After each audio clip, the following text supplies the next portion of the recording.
Vayamos entonces con análisis de electrocardiograma. La primera parte del análisis, las anormalidades ventriculares, tienen que haber visto la clase teórica antes de hacer estos análisis para poder aprovecharla. Entonces, vamos a aprovechar bien este primer electro. Este fue el primer electro también de la clase anterior de anormalidades de la onda P, donde les dije que no se estresaran.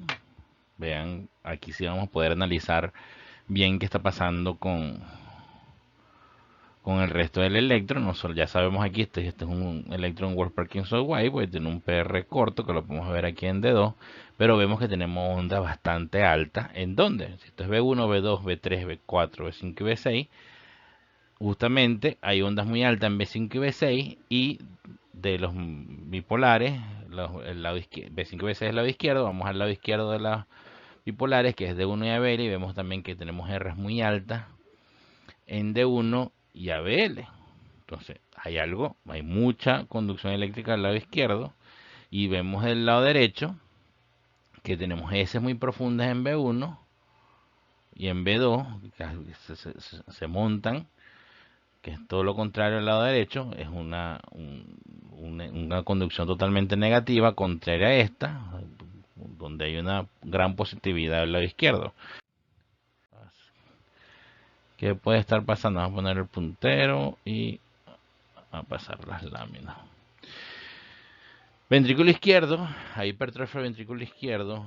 Recuérdense que cuando se hipertrofia un ventrículo, no solamente se hipertrofia la pared libre, sino el septum, porque el septum es compartido entre derecha e izquierda. Y si recuerdan que tenemos un vector transeptal, que los vimos anteriormente, entonces ese vector transeptal también va a aumentar la conducción, pero por supuesto va a haber un aumento de la conducción importante hacia la pared libre. Eso va a hacer que un eje, que probablemente con el ejemplo que les di en la clase previa, en las láminas previas, que venía hacia 60 grados, ese eje va a horizontalizarse un poco hacia el lado izquierdo, que de hecho lo podemos ver aquí. Si vemos aquí, de 3 esa isodifásica, y tenemos un ABR muy profundo, que es el que corta perpendicular a D3. Aquí está bastante obvio porque prácticamente todas las ondas están positivas. La única que está de menor voltaje, porque está pasando transversal a él, el vector es D3, entonces, que es totalmente entonces paralelo a ABR, que es más o menos un eje de 30 grados. Está a 30 grados, claro, te dicen está normal, pero si consideramos que este podía ser un corazón que inicialmente podía tener un eje de conducción en 60 grados y ahora está en 30 grados, eso quiere decir que el eje cambió. Claro, si tú no conoces al paciente, lo estás viendo por primera vez, para tirar el eje está normal. Eso no hay manera de saberlo. Por eso es que la sensibilidad y especificidad de la modificación del eje en hipertrofia ventricular, tanto derecha e izquierda, no es importante. A pesar que es uno de los criterios que ustedes van a conseguir: desviación del eje a la izquierda en hipertrofia ventricular izquierda, o desviación del eje a la derecha en hipertrofia ventricular derecha. El hecho que ustedes vean un eje que está normal entre 0 y 90, entre las características de normalidad, no descarta el diagnóstico por eso, porque este probablemente es un paciente que tenía 60 de eje habitual, y cuando después que hizo la hipertrofia se modificó de 60 a 30, o sea que sí se trasladó, pero tú no te estás enterando.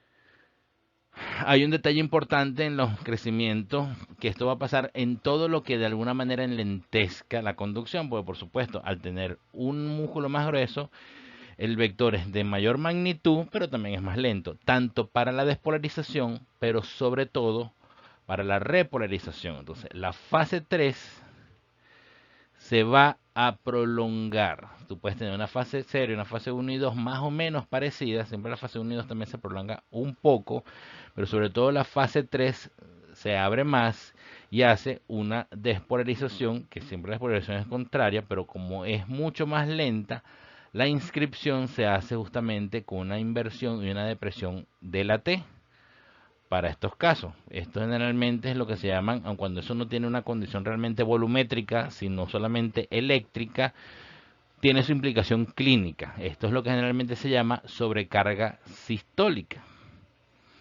La sobrecarga diastólica es lo mismo por al revés, donde hay más bien elevación del ST, más o menos por un fenómeno parecido, que es que hay una conducción, una repolarización mucho más lenta, pero esa repolarización no es contraria, sino es en la misma dirección. Pero entonces, a esta que es contraria, que invierte, ¿y cómo tú la detectas? Porque es una inversión asimétrica de la T con depresión del ST, que se ve justamente del lado de la hipertrofia. Se cuenta que del lado derecho, que no hay hipertrofia, más bien se eleva. Del lado de la hipertrofia, igual pasa en D1 y ABL, y en ABR no pasa. Ok. El tercer detalle que pasa en las hipertrofias es la alteración de la zona de transición. Porque justamente como les dije, también crece el septum. Al crecer el septum, entonces B3 y B4 se va a hacer positivo antes de tiempo, francamente positivo, sobre todo por hipertrofia del septum. Lo mismo va a pasar del lado derecho, ya vamos a verlo cuando vemos hipertrofia derecha, pero simplemente es que se invierte la zona de transición. Las zonas de transición se tienden a movilizar o a invertirse. En el lado de izquierdo, esto es lo que pasa.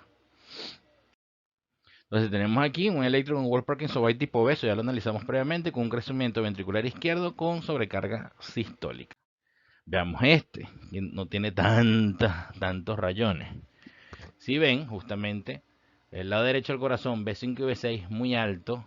También tenemos un D1 alto con un ABL totalmente positivo, ya nos llama la atención. Pero aquí no tenemos tantos cambios del ST, hay más bien una elevación del ST y la T no está invertida como en el otro. ¿Cómo podemos estar seguros? Estoy seguro que ustedes han leído lo de los diferentes índices.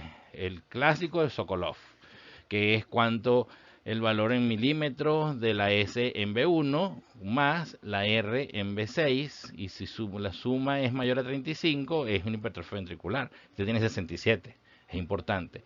Pero resulta que la sensibilidad de este índice es 9% y la especificidad es 76%. Es uno de los más usados, pero vean que la sensibilidad es baja. El hecho que no lo tenga no descarta sinceramente el diagnóstico, pero la presencia de un Sokolov es bastante bueno para diagnóstico de crecimiento ventricular izquierdo. El Lewis, que realmente es es bastante complejo. Mira, la R en D1 más la S en D3 restado con el R en D3 más la S en D1, que tienen que ser mayor a 17, este lo tienen 20, también es otro criterio, pero des en cuenta que la sensibilidad sí es un poco mejor que la de Sokolov, pero no es muy buena. Una sensibilidad por debajo del 50% prácticamente son pruebas que no se pueden usar de despistaje. Y una especificidad que incluso es más baja que Sokolov, con una especificidad del 66%. O sea, el Louis realmente se usa poco, a pesar de que es un poco más sensible, pero porque es mucho más engorroso a calcular y no tiene unas capacidades predictivas positivas ni negativas tan buenas. Diferencia de esta, que esta es un Sokolov modificado, que simplemente, y esta sencillita, tiene una sensibilidad tan mala como Sokolov, pero tiene una especificidad tanto o mejor que incluso el Sokolov, que es un ABL en mayor a 11 milímetros. Solamente si ABL tiene más de 11 milímetros, esto es una prueba bastante específica de hipertrofia ventricular izquierda. Si no está, no lo descarta, efectivamente, pues esta sensibilidad tan mala, pero se cuenta que este paciente también lo tiene. Y la cuarta, que es el Rodríguez Palau, que es la única índice que realmente tiene una buena sensibilidad de 82%, pero también es medio fastidioso calcularlo porque hay que calcular el valor del QRS total. Todos los QRS, tanto la Q como la R como la S, sumado de todas las derivaciones, si da más de 120, tiene una sensibilidad para hipertrofia ventricular izquierda de 82%. Este paciente tiene 275. O sea, evidentemente tiene hipertrofia ventricular izquierda. Pero la especificidad es muy mala, claro, si sumamos la sensibilidad de esta con la especificidad de esta de arriba, probablemente podríamos tener un buen cálculo de riesgo de hipertrofia ventricular, de crecimiento ventricular. Pero bueno, en general uno el que usa más en la práctica es este ABL porque es muy sencillo. Sokolov también bastante usado, pero este es mucho más sencillo porque simplemente tienes que ver ABL. Baja sensibilidad, pero es que tú tienes otros signos también indirectos. Se puede hablar de hipertrofia a pesar de que el QRS no está tan alto, que es por ejemplo la sobrecarga sistólica. Aun cuando los signos de sobrecarga, esas ondas T invertidas, como le dije, ocurren en todos fenómenos que haya enlentecimiento en la repolarización. En los bloqueos de ramas también lo vamos a ver y no son realmente sobrecargas volumétricas. En este caso, como ven, tiene signos de hipertrofia y en este caso también veamos dónde está el eje.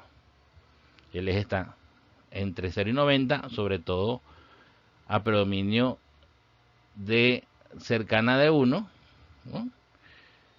está entre D1 y ABR. Si ven en la cantidad decía 15, aquí 20 más o menos, de 15, sobre todo hacia D1 está más o menos como en 25 el eje. Dense cuenta que tampoco lo puedes decir que que está desviado hacia la izquierda, porque eso también es un factor de baja sensibilidad, pero cuando es importante que lo tomen en cuenta. Entonces, este es un crecimiento, una hipertrofia ventricular izquierda. Bueno, lo que les decía el eje de transición. Dense cuenta que el eje de transición, ya a partir ya de B2 incluso, la positividad, la R tan alta que ya hay en la zona de transición en B3 y B4. Porque la zona de transición se fue hacia la izquierda, pero se va a la izquierda no por nada, se va a la derecha, perdón, sino porque creció el septum. Entonces, esto es una hipertrofia ventricular izquierda con sobrecarga diastólica, porque el ST aquí y la T no se invirtió, no hubo inversión asimétrica, sino... Bien, veamos este ejemplo. Aquí lo primero que llama la atención es la inversión de la T, con asimétrica, con una depresión discreta del ST, sin disminución del punto J. Este punto, siempre chequen el punto J, que está a predominio de los electrodos derechos y también está en la zona de transición, con R muy altas en el lado derecho, que no es normal. Veamos qué pasa en el lado derecho del bipolar. Así, cuando D2 es isodifásico, tiene también una T invertida pequeña, que se ve mucho mejor en D3 y se ve mucho mejor en ABF. Entonces hay un problema de sobrecarga sistólica. Con una R tan alta te hace sospechar inmediatamente que hay un crecimiento del lado derecho del corazón. Vamos a ver cómo está el eje. D2 isodifásico con un D1 negativo, o sea que está hacia la parte de atrás de D1. Y está justamente ABL, pero está en la parte de atrás de ABL. ABL es 150.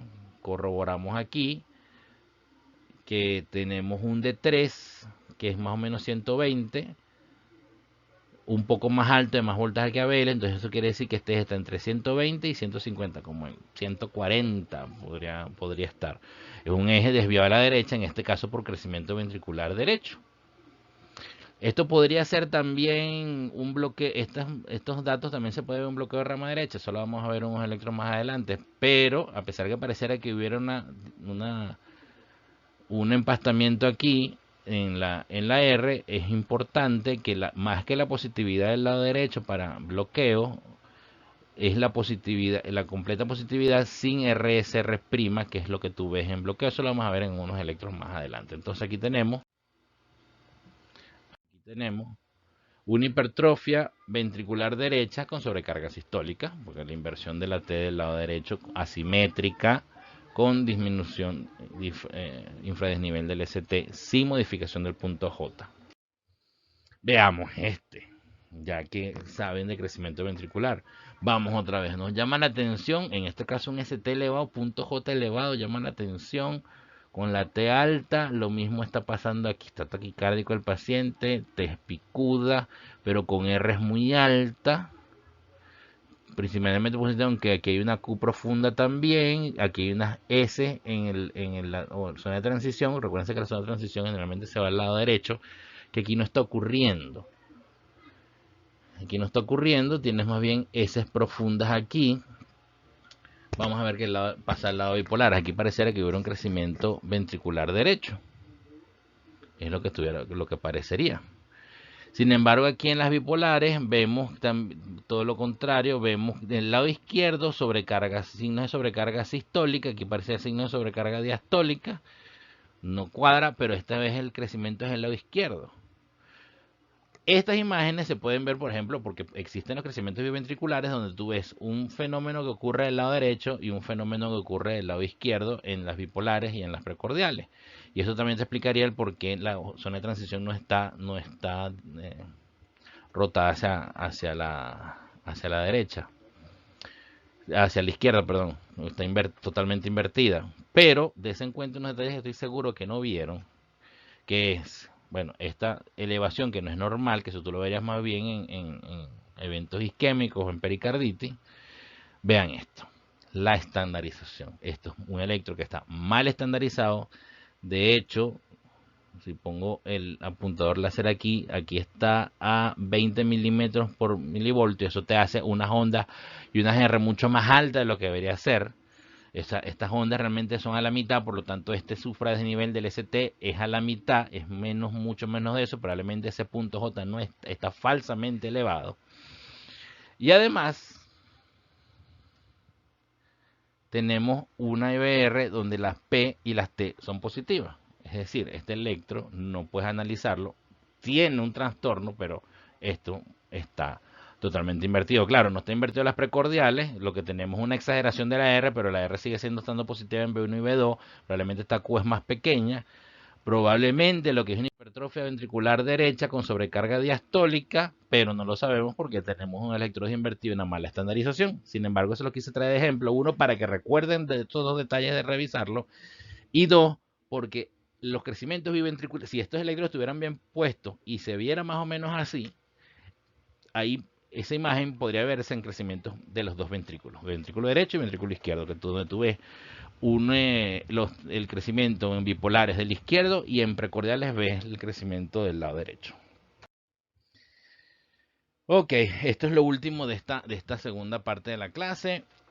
Hablemos un poquito, esto es bastante sencillo, de todas maneras esto lo van a ver a más profundidad cuando estén de segundo año, cuando vean electros, arritmias en el electro. Estos son extrasístoles ventriculares, como les dijimos, cuando el ventrículo dispara, a diferencia de la aurícula, las extrasístoles son QRS anchos. Pueden darse imágenes negativas o positivas dependiendo dónde está ocurriendo el disparo, dónde está ocurriendo el foco ectópico. Porque si el foco ectópico ocurre en la izquierda y se va hacia la derecha, hace como si fuera una imagen de bloqueo. Eso lo vamos a ver más adelante en la tercera parte. Una imagen de bloqueo de rama izquierda, imagen de bloqueo de rama derecha, y mirando que esto fuera de 2, esto es una imagen de bloqueo de rama derecha, esto es una imagen de bloqueo de rama izquierda. De donde despolarizarse hasta dónde. Lo que quiero que vean que estas pueden ser las dos ondas de despolarización, también con T mucho más altas y elevación del ET, con un QRS totalmente diferente al habitual. Generalmente ocurre entre R y R y hay una pausa compensadora que generalmente ocurre después de eso y luego inicia nuevamente la P y el QRS con su ritmo habitual. Eso es la característica del extrasístole. Aquí hay otro fenómeno interesante que es el fenómeno de R sobre T, que es peligroso, que modifica la T, por lo tanto hace un trastorno en la repolarización y es una de las causas que desata arritmia. Una de las arritmias, las TVs monomórficas, polimórficas o la torsade points, que son tres arritmias diferentes, que vemos aquí. Dense en cuenta que justamente es un latido, el latido de fusión, esto justamente es una extrasístole, que vean, esta es la T, la T, la T, este es el latido de fusión, se monta justamente sobre la T previa y desata una taquicardia ventricular monomórfica. Monomórfica porque tiene una sola forma, por lo tanto tiene un solo foco. La polimórfica es cuando tienes varios focos disparando y vas a ver esta misma taquicardia pero con diferentes formas.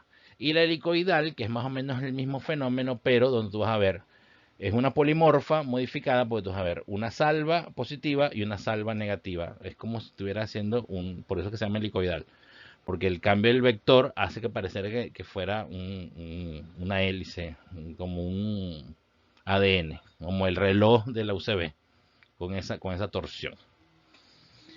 Y por último, de extrasístoles, vean este detalle, este concepto que necesito que se lleven. Aquí también cumplen los criterios de extrasístoles que le dije, una imagen de bloqueo, QRS ancho porque es totalmente ventricular, generalmente es un ritmo bajo, justamente porque recuerden que el ventrículo conduce mucho más bajo. En este caso tienes tres ondas diferentes, o sea, tres focos diferentes, esos son extrasístoles o complejos ventriculares prematuros multifocales, porque tienes varios focos. Aquí tenemos otras extrasístoles, se cuenta QRS ancho, también la parada en todos estos, la compensadora. Este también es la parada compensadora, pero estos son del mismo foco, son unifocales o monofocales. Pero este es lo interesante de este electro, que quiero que vean que esto es un bigeminismo. Cuando se alterna son dos conducciones anormales con una normal. 2 por 1. 2 por eso es el bigeminismo. Y el trigeminismo es este fenómeno. Dense en cuenta que este es el extrasístole, también inversión, imagen de bloqueo, la parada compensadora, y vienen dos contracciones normales y una extrasistólica monomórfica o unifocal. Esto es lo que se llama trigeminismo. Dos contracciones normales y la tercera extrasístole es un trigeminismo. Y aquí también son dos que van juntas, no, de hecho, entre una y otra no permite, también es un riesgo desde el punto de vista del fenómeno de R sobre T, pues estas son dupletas, son dos también de dos focos diferentes que dispararon prácticamente al mismo tiempo, pueden hacer un mecanismo finalmente de reentrada dependiendo de los trastornos eléctricos que haya a nivel del corazón, pero estos son dupletas y tripletas si hubiera tres disparos de diferentes focos al mismo tiempo antes de irse a su ritmo sinusal habitual. Entonces tenemos polimórficas, multifocales, perdón, bigeminismo, trigeminismo y dupleta. Entonces, ya con esto terminamos esta segunda parte, que esto lo podemos analizar mañana más al detalle, que no puedo escuchar la clase, que esperemos que con esto sea suficiente, y ya les mando también la tercera.